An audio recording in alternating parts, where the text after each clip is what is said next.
വർഷങ്ങളോളം തമിഴ്നാടിന്റെയും കർണാടകയുടെയും അതിർത്തി വനങ്ങളെ തന്റെ സ്വന്തം സാമ്രാജ്യമായി കണ്ട ഇന്ത്യൻ നിയമവ്യവസ്ഥിതിക്ക് പിടികൊടുക്കാതെ നടന്ന ഒരു കട്ടിമീശക്കാരൻ. 13-ാമത്തെ വയസ്സിൽ കയ്യിലെത്തിയ തോക്കിനെ ജീവന് തുല്യം സ്നേഹിച്ച ആ മനുഷ്യനെ കാട് നൽകിയത് വലിയ നിധികളായിരുന്നു. ആനക്കൊമ്പും ചന്ദനമരങ്ങളും വീരപ്പന് തമിഴ്നാട് കർണാടക സർക്കാരിലെ അധികാര കേന്ദ്രങ്ങളെ പോലും നിയന്ത്രിക്കാനുള്ള ശക്തി നൽകി. ദക്ഷിണേന്ത്യയിലെ കർണാടക തമിഴ്നാട് അതിർത്തി വനങ്ങളിൽ നൂറ്റാണ്ടിലേറെ കാലം ഭീതി പരത്തിയ ഒരു പേരായിരുന്നു കുസൈ മുനിസ്വാമി വീരപ്പൻ.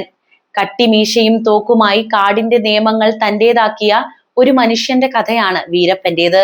ആ കഥയിലേക്ക് നമുക്ക് കടക്കാം. തെക്കൻ കർണാടകയിലെ ഇരുണ്ടതും നിഗൂഢവുമായ വനമേഖലയോട് ചേർന്ന് സ്ഥിതി ചെയ്യുന്ന ഒരു സാധാരണ ഗ്രാമമായിരുന്നു ഗോപിനാഥം.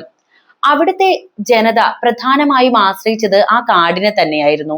അവിടെ കുന്നിൻ ചെരുവുകളിലെ പുൽമേടുകളിൽ കന്നുകാലികളെ മേയിച്ച് ജീവിക്കുന്ന ഒരു ദരിദ്ര കുടുംബത്തിൽ 1952 കുസൈ മുനിസ്വാമി വീരപ്പൻ ജനിച്ചത്. ചെറുപ്പത്തിൽ തന്നെ വീരപ്പൻ എന്ന ആ കുട്ടിക്ക് പുസ്തകങ്ങളെക്കാളും കളിക്കൂട്ടുകാരെക്കാളും ഒക്കെ പ്രിയം ആ കാടിനോടായിരുന്നു. അവന്റെ ലോകം അവിടമാണ്. മരങ്ങൾക്കിടയിലൂടെ നൂണ്ടിറങ്ങുന്ന സൂര്യരശ്മികളും ചീവീടുകളുടെ അനന്തമായ ശബ്ദവും പുലിയുടെയും കാട്ടാനയുടെയും ചലനങ്ങളുമായി അവൻ താതാത്മ്യം പ്രാപിച്ചു. അവൻ സ്വയം കാടിന്റെ മകനായിട്ടാണ് വളർന്നത്. കുടുംബപരമായി തന്നെ വേട്ടയാടൽ തുടർന്നതിനാൽ വീരപ്പനും അതിൽ കമ്പം കയറി. വീരപ്പന്റെ അച്ഛൻ മുനിസ്വാമിയും ഇളയച്ചനും കാടിന്റെ നിയമങ്ങൾ നന്നായി അറിയുന്ന മികച്ച വേട്ടക്കാരായിരുന്നു. കന്നുകാലികളെ മേയിച്ച് ഉപജീവനം തുടർന്നു പോന്നുവെങ്കിലും അവർക്ക് എന്നും ഹരം വേട്ടയാണ്. അതവരുടെ വിനോദവും സന്തോഷവും ഒക്കെ ആയിരുന്നു. അപ്പോൾ കാടിന്റെ നിയമങ്ങളും വേട്ടക്കാരന് വേണ്ട കൗശലവും ഒക്കെ തന്റെ മകനിലേക്ക് പകരാൻ മുനിസ്വാമി അന്ന് പ്രത്യേകം ശ്രദ്ധിച്ചിരുന്നു. മാത്രവുമല്ല, അച്ഛൻ പറഞ്ഞു തന്ന പാഠങ്ങൾ ശ്രദ്ധയോടെ കേട്ട് അത് അനുസരിക്കുന്ന മകനിൽ മികച്ച വേട്ടക്കാരനുണ്ടെന്ന് അധികം വൈകാതെ തന്നെ മുനിസ്വാമി തിരിച്ചറിഞ്ഞു. തന്റെ സിദ്ധി മകന് പകർന്നു നൽകിയപ്പോൾ ഒരിക്കലും മുനിസ്വാമി എന്ന അച്ഛൻ കരുതിയിട്ടുണ്ടാകില്ല അത് തന്റെ മകനെ കാട് വിറപ്പിച്ച വീരപ്പനാക്കി മാറ്റും എന്ന യാഥാർത്ഥ്യം. വീരപ്പന്റെ ആദ്യ ഗുരുക്കന്മാർ കാടും സേവികൗണ്ടർ എന്ന വേട്ടക്കാരനുമാണ്. കാടിനെ എങ്ങനെ നിശബ്ദമായി സമീപിക്കണം, ഏത് ദിശയിലേക്കാണ് മൃഗങ്ങൾ വെള്ളം കുടിക്കാൻ വരുന്നത്, കാൽപ്പാടുകൾ വായിച്ചെടുക്കുന്നത്, അങ്ങനെ ഇതൊക്കെ അവൻ കൃത്യമായിട്ട് പഠിച്ചു. ഒപ്പമുള്ളവർ കളിച്ചും പഠിച്ചും നടന്നപ്പോൾ, കൂട്ടുകാർ പേനയും പെൻസിലും പിടിച്ചപ്പോൾ വീരപ്പന്റെ കയ്യിലെത്തിയത് ആ തോക്കാണ്. അവസാന നിമിഷം വരെ അയാൾ കയ്യിലേന്തിയ വീരപ്പന്റെ ചിഹ്നം. സമയം അതിരാവിലെ. ഗോപിനാഥം കാടുകളിൽ കോടമഞ്ഞിന്റെ നേരിയ പുതപ്പ് അപ്പോഴും മാറിയിട്ടില്ല. മരങ്ങൾക്കിടയിലൂടെ നൂഴ്ന്നിറങ്ങുന്ന ഇളം സൂര്യരശ്മി തറയിലെ ഈർപ്പമുള്ള ഇലകളിൽ തട്ടി വെട്ടിത്തിളങ്ങുകയാണ്. വീരപ്പൻ, 13 വയസ്സ് മാത്രം പ്രായമുള്ള ആ മെലിഞ്ഞ പയ്യൻ, നെഞ്ചിൽ പെരുമ്പറ കൊട്ടുന്ന ഭയത്തോടെയും അതേസമയം അദമ്യമായ ആകാംക്ഷയോടെയും ഒരു പാറയുടെ മറവിൽ കാത്തിരുന്നു തന്റെ ആദ്യത്തെ ലക്ഷ്യത്തിനായി. കയ്യിൽ ഇളയച്ചൻ കൊടുത്ത പഴക്കം ചെന്ന ഒരൊറ്റക്കുഴൽ തോക്ക്. ലോഹത്തിന് നല്ല തണുപ്പുണ്ടായിരുന്നു. പക്ഷേ അത് വീരപ്പന്റെ ഉള്ളിലെ ചൂടിനെ അണയ്ക്കാൻ പോകുന്നതായിരുന്നില്ല എന്ന് മാത്രം. തോക്കിന്റെ ഭാരം ഒരു 13 വയസ്സുകാരന്റെ കൈകൾക്ക് താങ്ങാനാവുന്നതിലും അധികമാണ്. എങ്കിലും അവന്റെ കണ്ണുകൾ ലക്ഷ്യത്തിൽ ഉറച്ചു നിന്നു. പാറക്കെട്ടുകൾക്ക് താഴെ ഒരു ചെറിയ നീർച്ചോലയിൽ വെള്ളം കുടിക്കാൻ വന്ന ഒരു മ്ലാവ്. ഇതാണ് അവന്റെ ആദ്യത്തെ ഇര. ഇളയച്ചൻ തലേന്ന് നൽകിയ നിർദ്ദേശങ്ങൾ അവന്റെ കാതുകളിൽ മുഴങ്ങി. ശബ്ദമുണ്ടാക്കരുത്, ശ്വാസം ഉള്ളിലേക്ക് വലിച്ചു പിടിക്കുക, ലക്ഷ്യത്തിൽ നിന്ന് കണ്ണ് മാറ്റരുത്, കാഞ്ചി വലിക്കുന്നതിന് തൊട്ട് മുൻപ് ശ്വാസം പുറത്തുവിടുക. വീരപ്പൻ ശ്വാസം ഉള്ളിലേക്ക് വലിച്ചു. സമയം നിശ്ചലമായതുപോലെ തോന്നി. അവന്റെ ഞരമ്പുകളിലൂടെ രക്തം ഇരച്ചു പായുന്ന ശബ്ദം അവന് തന്നെ കൃത്യമായിട്ട് കേൾക്കാം. മ്ലാവിന്റെ ഓരോ ചലനവും അവൻ ശ്രദ്ധിച്ചു. അവൻ പതിയെ തോക്കിന്റെ കുഴൽ മ്ലാവിന് നേരെ ഉറപ്പിച്ചു. കൈകൾ വിറയ്ക്കാതിരിക്കാൻ അവൻ കഠിനമായി പരിശ്രമിക്കുന്നുണ്ട്. ഒരു നിമിഷം അവൻ ആ മൃഗത്തെ കണ്ടു. നിഷ്കളങ്കമായ ആ കണ്ണുകൾ. ഉള്ളിൽ എവിടെയോ ഒരു നേരിയ വേദന പൊടിയുന്നുണ്ടായിരുന്നു. പക്ഷേ വേട്ടക്കാരന്റെ മനസ്സ് ആർദ്രമാകരുത് എന്ന പാഠം അവൻ ഓർത്തു. വീട്ടിലെ ദാരിദ്ര്യം അവന്റെ മനസാക്ഷിയോട് മന്ത്രിച്ചു. ഇത് അതിജീവനമാണ്. ഈ ഒരു വേട്ടയാണ് ഇന്നത്തെ അത്താഴം. ശ്വാസം പുറത്തുവിട്ടു. ചൂണ്ടുവിരൽ കാഞ്ചിയിൽ അമർന്നു. ഒരു ഞൊടിയിട. കഠിനമായ ഒരു ശബ്ദത്തോടെ വെടി പൊട്ടി. കാടിന്റെ നിശബ്ദത തകർന്ന് നിലവിളിച്ചു. വെടിയൊച്ച കേട്ട് കിളികൾ ചിതറി പറന്നു. തോളിൽ തോക്ക് തട്ടിയ ആഘാതത്തിൽ വീരപ്പൻ ഒരൽപ്പം പിന്നോട്ട് വേച്ചുപോയി. പുകമറ നീങ്ങിയപ്പോൾ അവൻ നോക്കി. ലക്ഷ്യം പിഴച്ചിരുന്നില്ല. ആദ്യത്തെ വെടി, ആദ്യത്തെ വിജയം. ഭയവും കുറ്റബോധവും ആവേശവും കൂടിക്കലർന്ന ഒരു സങ്കീർണ വികാരം അവനെ വന്നു മൂടി. അവനൊരു സാധാരണ ബാലനിൽ നിന്ന് കാടിന്റെ നിയമം കയ്യിലെടുത്ത ഒരു വേട്ടക്കാരനായി മാറിയ നിമിഷമായിരുന്നു അത്. ആ കടുപ്പമേറിയ തോക്ക് അവന്റെ കൈകളിൽ പുതിയ ആഭരണമായി മാറി. ഈ സംഭവം പിന്നീട് ഇന്ത്യയിലെ ഏറ്റവും കുപ്രസിദ്ധനായ കൊള്ളക്കാരനായി മാറിയ വീരപ്പൻ എന്ന മനുഷ്യന്റെ ജീവിതത്തിലെ വഴിത്തിരിവാണ്. ഗോപിനാഥം വനങ്ങളുടെ അതിർത്തിയിൽ ഒളിമങ്ങാത്ത പച്ചപ്പിൽ പുതഞ്ഞു നിന്ന ഒരു സായാഹ്നം. വീരപ്പൻ താൻ വെടിവെച്ചിട്ട മ്ലാവിന്റെ ഇറച്ചി പങ്കുവെച്ച് കിട്ടിയ തുച്ഛമായ പണവുമായി നടന്നു വരികയാണ്. കാടിനെ അടുത്തെറിയാമെന്ന ധൈര്യമല്ലാതെ അവന്റെ കൈവശം മറ്റൊന്നുമില്ലായിരുന്നു. അപ്പോഴാണ് കാടിന്റെ നിയമങ്ങൾ ഭേദിച്ച ഒരു ശബ്ദം അവിടെ മുഴങ്ങിയത്. അത് സാക്ഷാൽ CV ഗൗണ്ടറിന്റെ വെടിയൊച്ചയായിരുന്നു. ഗൗണ്ടർ ഒരു സാധാരണ കള്ളക്കടത്തുകാരനല്ല. അയാൾക്ക് ആനക്കൊമ്പുകളുടെയും വിലയേറിയ ചന്ദന മരങ്ങളുടെയും ലോകത്ത് വലിയ സ്വാധീനമുള്ള വ്യക്തിയാണ്. ഇരുളിൽ ഒളിപ്പിച്ചു വെച്ച സമ്പത്തിന്റെയും നിയമത്തെ പുച്ഛിക്കുന്ന ധൈര്യത്തിന്റെയും പ്രതീകമായിരുന്നു അയാൾ. തിളങ്ങുന്ന കണ്ണുകളും ബലമുള്ള ശരീരവും ക്രൗര്യമുള്ള കണ്ണുകളിലൂടെയും അയാൾ വീരപ്പനെ തറപ്പിച്ചു നോക്കി. നീയാണല്ലേടാ ഈ കാട്ടിലെ പുതിയ മിടുക്കൻ? ഗൗണ്ടർ അലസമായി ചോദിച്ചു. വീരപ്പൻ തലയാട്ടി. നിനക്ക് കാടിനെ അറിയാം, എന്നാൽ കാടിന്റെ വില നിനക്കറിയില്ല, ഗൗണ്ടർ പറഞ്ഞു. അയാൾ തന്റെ സഞ്ചിക്കുള്ളിൽ ഒളിപ്പിച്ച ഒരു തിളക്കമുള്ള വെളുത്ത വസ്തു പുറത്തെടുത്തു. ഒരു കൊമ്പനാനയുടെ ഭംഗിയുള്ള കൊമ്പ്. ഇതുകൊണ്ട് ഒരു സാധാരണ വേട്ടക്കാരന് ഒരു വർഷം കിട്ടുന്നതിനേക്കാൾ കൂടുതൽ സമ്പാദിക്കാം. നിനക്ക് ധൈര്യമുണ്ടോ എന്റെ കൂടെ ഈ ലോകത്തേക്ക് വരാൻ? വീരപ്പൻ ഒന്നും മിണ്ടിയില്ല. ഇല്ലെന്നും ഉണ്ടെന്നും പറയാൻ അവൻ തയ്യാറായില്ല. നിശബ്ദത അവർക്കിടയിൽ അല്പനേരം നിഴലിച്ചു നിന്നു. ശേഷം കേട്ടത് ഗൗണ്ടറിന്റെ ശബ്ദമാണ്. വാ പോകാം. അന്ന് രാത്രി വീരപ്പൻ ഗൗണ്ടറുടെ സംഘത്തോടൊപ്പം കാടിന്റെ ഉള്ളറകളിലേക്ക് നീങ്ങി. അത് അവന് ഒട്ടും പരിചിതമല്ലാത്ത വേട്ടയായിരുന്നു. നിശബ്ദമായ, ആസൂത്രിതമായ, നിയമവിരുദ്ധമായ ഒരു ദൗത്യം.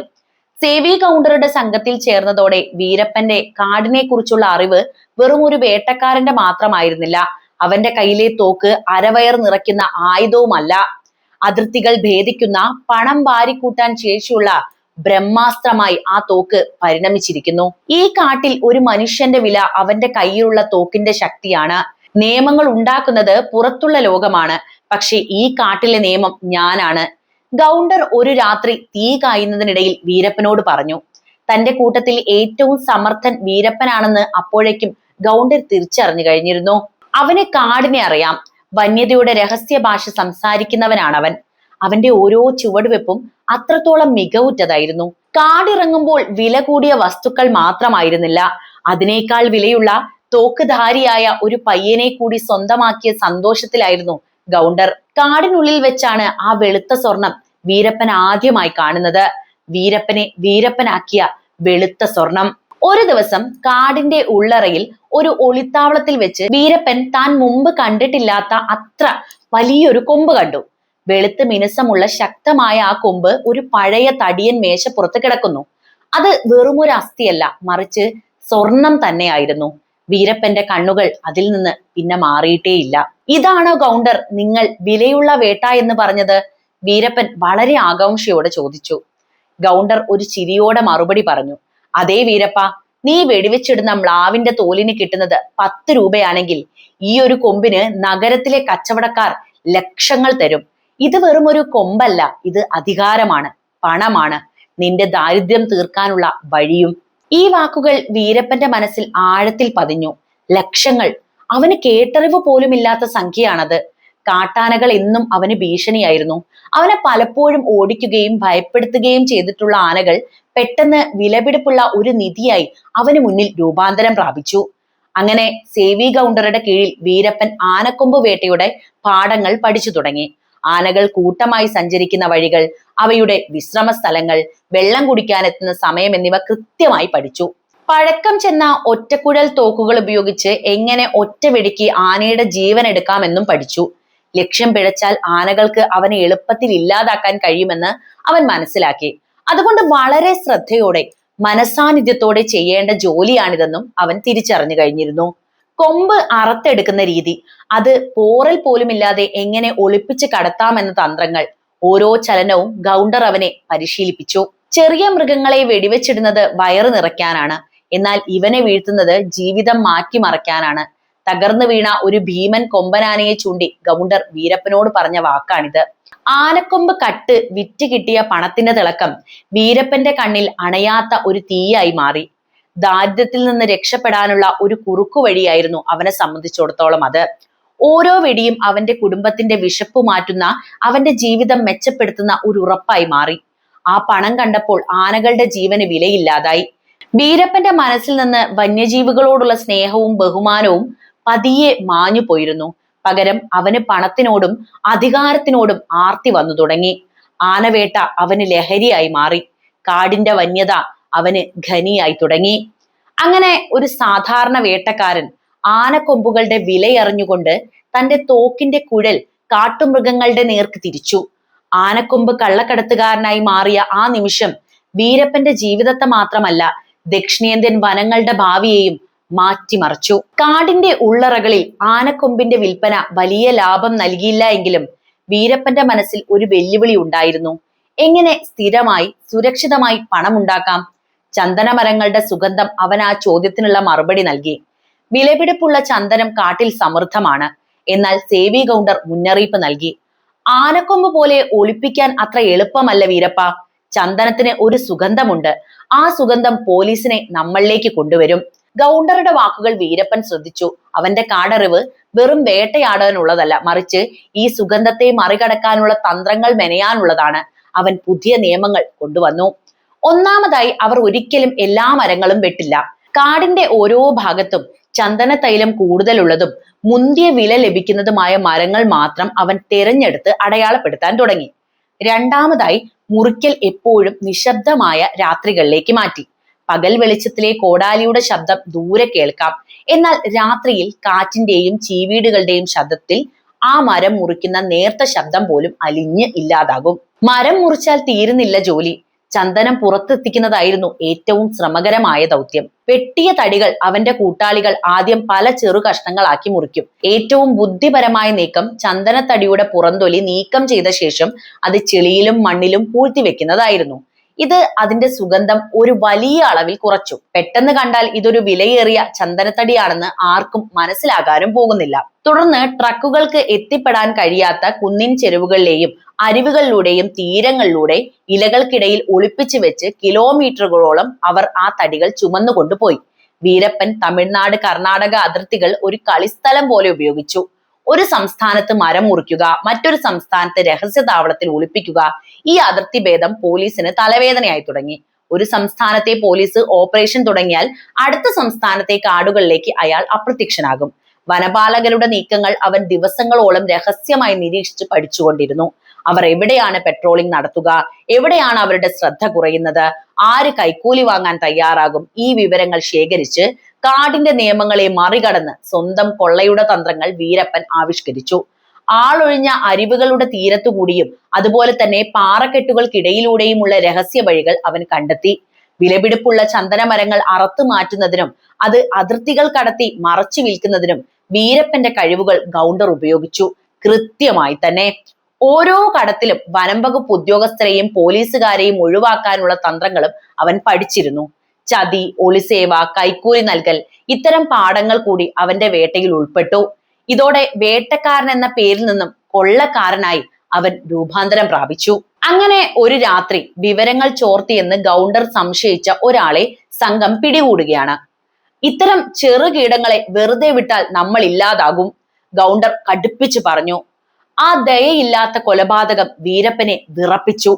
ഗൗണ്ടറുടെ മുഖത്ത് ഒരു ഭാവമാറ്റവുമില്ല. തന്റെ വഴിക്ക് തടസ്സം നിൽക്കുന്നവരെ നിർദ്ധയമില്ലാതാക്കുന്നത് ഒരു ജോലിയുടെ ഭാഗമാണെന്ന് ഗൗണ്ടർ അവനെ പഠിപ്പിച്ചു. ഭയത്തോടെയാണ് എങ്കിലും അതിജീവനത്തിന് ഈ ക്രൂരത അനിവാര്യമാണെന്ന ചിന്ത വീരപ്പന്റെ മനസ്സിൽ പതിയെ വേരുറപ്പിച്ചു തുടങ്ങി. സേവി ഗൗണ്ടറുടെ സഹായി എന്ന നിലയിലുള്ള വീരപ്പന്റെ ജീവിതം ഒരു കൊടും കുറ്റവാളിയുടെ പരിശീലന കളരിയായി മാറി. ആനക്കൊമ്പ്, ചന്ദനക്കൊള്ള എന്നിവ അവന് പണവും കാടിന്റെ അധികാരവും നൽകി. ഗൗണ്ടറിൽ നിന്ന് നേടിയ ധൈര്യവും പരിശീലനവും അവനിൽ ആത്മവിശ്വാസം നിറച്ചു. അധികം താമസിയാതെ വീരപ്പൻ സ്വന്തമായി ഒരു സംഘം രൂപീകരിക്കാൻ തുടങ്ങി. അവൻ ഗൗണ്ടറുടെ കീഴിൽ നിന്ന് പുറത്തു വന്നു. നിയമത്തെയും അധികാരികളെയും ഭയപ്പെടാത്ത, കാടിന്റെ സ്വന്തം നിയമങ്ങൾ എഴുതി ചേർത്ത വീരപ്പൻ എന്ന ഭീകരനായ കള്ളക്കടത്തുകാരൻ അങ്ങനെ രൂപപ്പെട്ടു. നാടും കാടും വിറപ്പിച്ച പോലീസുകാരുടെ ഉറക്കം കെടുത്തിയ കാട്ടുകൊള്ളക്കാരനായി അവൻ മാറി. സേവി കൗണ്ടർ അപ്രത്യക്ഷമായതോടെ വീരപ്പൻ സ്വന്തമായി സംഘം രൂപീകരിച്ചു. കാടിന്റെ ഓരോ ചുവടുവെപ്പും അറിയാവുന്ന വിശ്വസ്തരായ ആളുകൾ. അവന്റെ കൊള്ള ശക്തിപ്പെട്ടതോടെ അധികാരികളുടെ ശ്രദ്ധയും വർദ്ധിച്ചു.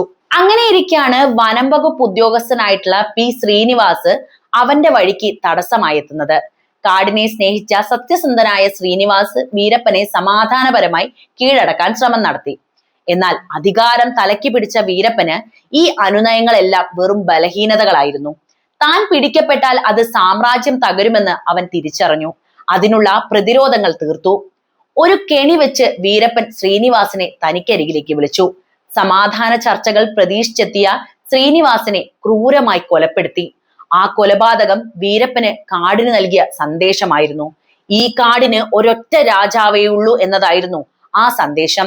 അതോടെ വീരപ്പൻ പോലീസിന് തലവേദനയായി മാറി. അവനെ പിടികൂടാൻ പ്രത്യേക ദൗത്യസേന രൂപീകരിച്ചു. 1993 വീരപ്പന്റെ ക്രൂരത അതിന്റെ പാരമ്യത്തിലെത്തി. പോലീസുകാർ സഞ്ചരിച്ച വാഹനത്തിനടിയിൽ മൈൻ സ്ഥാപിച്ചു. പാലാർ സ്ഫോടനം. ഒരു നിമിഷം കൊണ്ട് 20-ലധികം പോലീസ് ഉദ്യോഗസ്ഥരാണ് അതിൽ കൊല്ലപ്പെട്ടത്. ആ ചോരക്കളം വീരപ്പനെ വെറും ഒരു കള്ളക്കടത്തുകാരിൽ നിന്ന് ഒരു ഭീകരവാദിയുടെ തലത്തിലേക്ക് ഉയർത്തി. അതിൽ അയാൾ സന്തോഷിച്ചു. SP ഹരികൃഷ്ണനെ പോലെ ധീരരായ ഉദ്യോഗസ്ഥരെയും അവരുടെ സംഘത്തെയും വീരപ്പൻ കൊലപ്പെടുത്തി. അവന്റെ ക്രൂരത ഭയം വിതച്ചു. വനം വകുപ്പ് ഉദ്യോഗസ്ഥരും പോലീസുകാരും കാടിന്റെ പേര് കേൾക്കുമ്പോൾ ഭയന്ന് വിറച്ചു. ഗ്രാമവാസികൾക്ക് അവനൊരു രക്ഷകനോടൊപ്പം ഒരു പേടി സ്വപ്നവുമായി മാറി. വീരപ്പൻ അവന്റെ കടുപ്പമേറിയ മീശയെ ഒരു പ്രതീകമായിട്ടാണ് വളർത്തിയത്. ആ മീശയുടെ കീഴിൽ നിയമത്തെയും മനുഷ്യജീവനെയും ഭയമില്ലാത്ത കാടിന്റെ നിയമങ്ങൾ തന്റേതാക്കി മാറ്റിയ ഒരു കൊടും കുറ്റവാളി ഒളിഞ്ഞിരുന്നു. അങ്ങനെ കൊലപാതകങ്ങളിലൂടെ വീരപ്പൻ തന്റെ സ്ഥാനം ഉറപ്പിച്ചു. ഒരു ഭീകരനായ കൊള്ളത്തലവനായി കാടിന്റെ ഇരുളിൽ വാണു.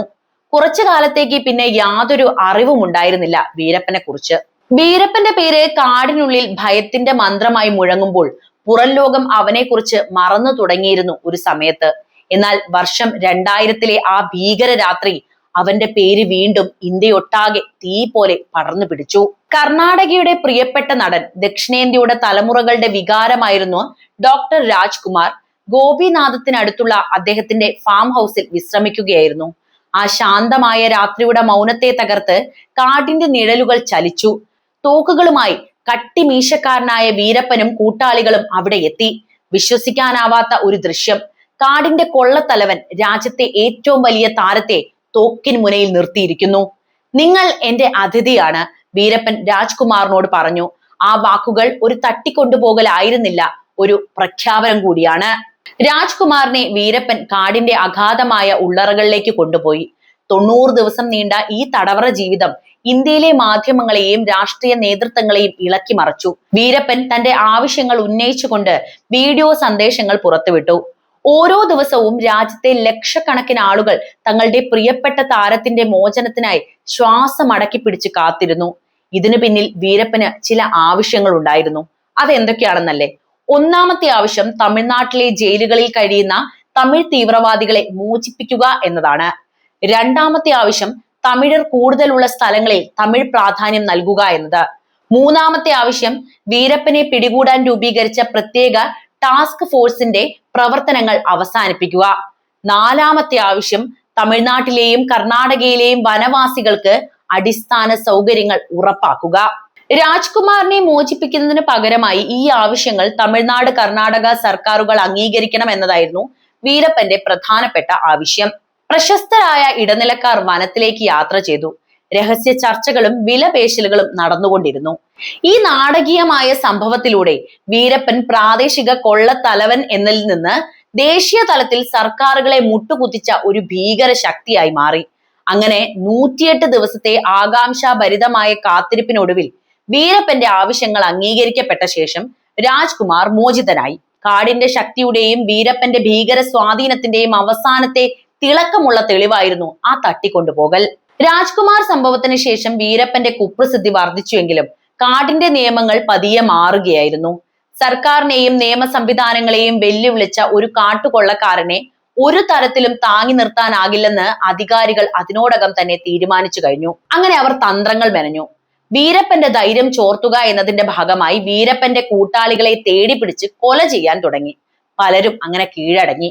അപ്പോഴേക്കും മനസ്സെത്തുന്നിടത്ത് ശരീരം എത്താത്ത ഒരവസ്ഥ വീരപ്പന് വന്നു ചേർന്നിരുന്നു. കാഴ്ചക്കുറവും ആരോഗ്യ പ്രശ്നങ്ങളും വീരപ്പനെ അലട്ടി തുടങ്ങി. അവൻ ഇത്ര നാളും കാത്തു സൂക്ഷിച്ച വന്യതയിൽ അവൻ തീർത്തും ഒറ്റപ്പെട്ടു തുടങ്ങിയിരിക്കുന്നത് അപ്പോഴാണ്. മാനസികമായും ശാരീരികമായും വീരപ്പൻ ഒതുങ്ങിയെന്ന് മനസ്സിലാക്കിയ തമിഴ്നാട് പോലീസിന്റെ പ്രത്യേക ദൗത്യ സംഘം വീരപ്പനെ വീഴ്ത്താൻ ഒരു വാരിക്കുഴി തയ്യാറാക്കുന്ന തിരക്കിലായിരുന്നു. അപ്പോൾ കെ വിജയകുമാറിന്റെ നേതൃത്വത്തിൽ ദൗത്യത്തിന് ഓപ്പറേഷൻ കൊക്കൂൺ എന്ന് പേരിട്ടു. ഇതൊരു സൈനിക നീക്കമായിരുന്നില്ല, മറിച്ച് ഒരു ചാരപ്രവൃത്തി എന്ന രീതിയിലാണ് ശ്രദ്ധിക്കപ്പെട്ടത്. വീരപ്പന്റെ രഹസ്യ ബന്ധങ്ങൾ കണ്ടെത്തുക, കാടിന് പുറത്തുള്ള ലോകത്തെക്കുറിച്ചുള്ള അവന്റെ അറിവില്ലായ്മ പരമാവധി മുതലെടുക്കുക എന്നിവയായിരുന്നു അവരുടെ ലക്ഷ്യം. STF വീരപ്പന്റെ അവസാനത്തെ ചില അടുപ്പക്കാരെ സ്വാധീനിക്കുകയാണ് ഇതിനുവേണ്ടി.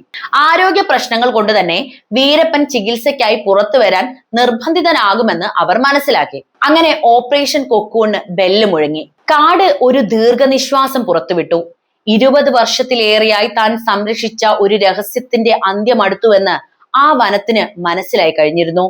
2004 ഒക്ടോബർ 18 സന്ധ്യസമയം വാർദ്ധക്യം ബാധിച്ച കാഴ്ച മങ്ങിയ ആനക്കൊമ്പ് കൊള്ളത്തലവൻ വീരപ്പൻ തന്റെ ജീവിതാവസാനം വരെ മുറുകെ പിടിച്ച കാടിന്റെ നിയമങ്ങളെ ഉപേക്ഷിച്ച് പുറത്തേക്ക് വരികയാണ്. ചികിത്സയ്ക്കായി ഡോക്ടറുടെ അടുത്തേക്ക് പോകുന്നു എന്ന വ്യാജേന സേന ഏർപ്പാടാക്കിയ ആംബുലൻസിലായിരുന്നു യാത്ര. പുറം ലോകം വീരപ്പൻ ഒരുക്കിയ കെണിയായിരുന്നു അതെന്ന് അവന് മനസ്സിലാക്കാൻ എന്തുകൊണ്ടോ സാധിച്ചില്ല. വണ്ടി തമിഴ്നാട്ടിലെ ധർമ്മപുരിക്ക് സമീപമുള്ള പാപ്പരാപ്പട്ടിയിലെ വിജനമായ പാതയിലേക്ക് തിരിഞ്ഞു. വീരപ്പൻ മുൻ സീറ്റിലിരുന്ന് കാടിന്റെ ഇരുണ്ട രൂപത്തിലേക്ക് അവസാനമായി ഒന്ന് നോക്കി. അവന്റെ ശരീരം വേദനിക്കുന്നുണ്ടായിരുന്നു. മനസ്സ് കൂടുതൽ തളർന്നിരിക്കുന്നു. അവന്റെ കട്ടിമീശ പോലും ക്ഷീണിച്ചതായി തോന്നി. പെട്ടെന്ന് നിശബ്ദമായ അന്തരീക്ഷം തകർന്നു. ആംബുലൻസിന്റെ എഞ്ചിൻ ശബ്ദം നിലച്ചു. വഴിയിൽ ഒരു വലിയ ട്രക്ക് കുറുകെ കിടക്കുകയാണ്. വീരപ്പന്റെ മനസ്സിൽ ഒരു ഞെട്ടലുണ്ടായി. ഇത് ചതിയാണ്. അവനെ കാത്തിരുന്നത് സ്പെഷ്യൽ ടാസ്ക് ഫോഴ്സ് തലവൻ കെ വിജയകുമാറിന്റെ നേതൃത്വത്തിലുള്ള ഓപ്പറേഷൻ കൊക്കൂൺ ടീമായിരുന്നു. റോഡിന്റെ ഇരുവശത്തുമുള്ള കാട്ടുമരങ്ങൾക്കിടയിൽ യൂണിഫോം ധാരികളായ സൈനികർ ഒളിച്ചിരുന്നു. ഒരു നിമിഷം കാട് ഭയം കൊണ്ട് മരവിച്ചു നിന്നു. കമാൻഡർമാരുടെ ഉറച്ച ശബ്ദം മുഴങ്ങി. കീഴടങ്ങുക, ചുറ്റും വളഞ്ഞിരിക്കുന്നു. വീരപ്പന്റെ കണ്ണുകൾക്ക് വ്യക്തമായി കാഴ്ചയില്ലായിരുന്നു. എങ്കിലും അവന്റെ കൈകൾ അവനെ ചതിച്ചില്ല. പഴയ ശീലമനുസരിച്ച് അവന്റെ കൈകൾ തോക്കിലേക്ക് നീണ്ടു. അവൻ കീഴടങ്ങാൻ തയ്യാറായിരുന്നില്ല. കാടിന്റെ നിയമമനുസരിച്ച് ഒരു രാജാവ് ഒരിക്കലും കീഴടങ്ങില്ല. ആംബുലൻസിനുള്ളിൽ നിന്ന് വെടിയൊച്ച കേട്ടു. അതോടെ കാടിന്റെ മരണം കുറിച്ച മറുപടി ശക്തമായ വെടിയുണ്ടകളുടെ പ്രവാഹമായിരുന്നു. ഫയർ! കമാൻഡർ ആക്രോശിച്ചു. തോക്കുകൾ തീ തുപ്പി. മിന്നൽ വേഗത്തിൽ വെടിയുണ്ടകൾ ആംബുലൻസിനെ തുളച്ചു കയറി. 20 മിനിറ്റോളം നീണ്ടുനിന്ന തീവ്രമായ വെടിവെപ്പ്. കാട് ഭയം കൊണ്ട് ഇലകൾ പൊഴിച്ചു. 20 മിനിറ്റിന് ശേഷം ലോകം ആ വാർത്ത കേട്ടു. കാട്ടുകള്ളൻ വീരപ്പൻ ഇതാ മരിച്ചിരിക്കുന്നു. വെടിയൊച്ചകൾ നിലച്ചപ്പോൾ കാട് വീണ്ടും നിശബ്ദമായി. STF ടീം ആംബുലൻസിന് അടുത്തേക്ക് ചെന്നു. മുൻ സീറ്റിന് താഴെ രക്തത്തിൽ കുളിച്ച നിലയിൽ വീരപ്പൻ കിടക്കുന്നു. അവന്റെ നെഞ്ചിലും തലയിലും വെടിയുണ്ടകൾ ഏറ്റതിന്റെ പാടുകൾ. 1/4 നൂറ്റാണ്ട് കാലം ദക്ഷിണേന്ത്യൻ സർക്കാരുകളെ വിറപ്പിച്ച കൊള്ളത്തലവൻ, കാടിന്റെ സ്വന്തം മകൻ, വെറുമൊരു റോഡരികിൽ വെടിയേറ്റ് വീണിരിക്കുന്നു. 1/4 നൂറ്റാണ്ടിലേറെ കാലം ദക്ഷിണേന്ത്യൻ വനങ്ങളിൽ ഭീതിയുടെ സ്വന്തം നിയമങ്ങൾ സ്ഥാപിച്ച ഒരു യുഗത്തിനാണ് അവിടെ അന്ത്യം കുറിക്കപ്പെട്ടത്. വീരപ്പൻ എന്ന കഥയ്ക്ക് അതോടെ അവസാനമായി. വീരപ്പനെ കുറിച്ചുള്ള ഈ കഥ നിങ്ങൾക്ക് ഇഷ്ടമായോ? നിങ്ങളുടെ അഭിപ്രായം എന്തായാലും കമന്റായി രേഖപ്പെടുത്തണേ. വീഡിയോ ഇഷ്ടമായെങ്കിൽ ലൈക്ക് ചെയ്യാനും ഷെയർ ചെയ്യാനും പ്രത്യേകം ശ്രദ്ധിക്കുമല്ലോ.